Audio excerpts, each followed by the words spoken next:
نحمدہ ونصلی ونسلم علی رسولہ الکریم۔ فطرانہ کس پر اور کس کی طرف سے واجب ہے؟ تو صاحب نصاب بندے پہ فطرانہ واجب ہوتا ہے اور 3 قسم کے افراد کی طرف سے واجب ہے۔ نمبر 1 اپنی طرف سے، نمبر 2 اپنی نابالغ اولاد کی طرف سے، اور نمبر 3 غلاموں کی طرف سے۔ حدیث میں فطرانے کی علت اور سبب آیا ہے اور فقہاء نے بھی اس کو ذکر کیا ہے، اور وہ ہے رأس یمونہ ویلی علیہ، کہ ایسا انسان کہ بندہ اس کی پرورش کرتا ہو، تربیت کرتا ہو اور اس بندے کو اس پہ ولایت حاصل ہو۔ تو ظاہر ہے کہ سب سے پہلے بندے کو اپنے اوپر ولایت حاصل ہوتی ہے، اور اس طرح اپنے اوپر بھی بندہ خرچ کرتا ہے۔ اسی طرح جو اولاد ہے، ہر بندے کو اس پہ ولایت حاصل ہوتی ہے اور اس پہ باقاعدہ خرچہ کرتا ہے۔ غلام پہ بھی ولایت حاصل ہوتی ہے اور بندہ غلام پہ خرچ کرتا ہے۔ اس لیے ان 3 افراد کی طرف سے فطرانہ ادا کرنا ضروری ہے۔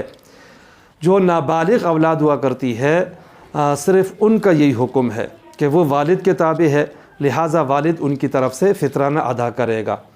ان 3 افراد کے علاوہ کی طرف سے فطرانہ ادا کرنا کوئی ضروری نہیں ہے۔ مثلا والدین ہیں، ان کی طرف سے ادا کرنا ضروری نہیں ہے۔ اگر وہ خود صاحب نصاب ہیں تو ادا کریں گے، صاحب نصاب نہیں ہے تو ان پہ فطرانہ نہیں ہے۔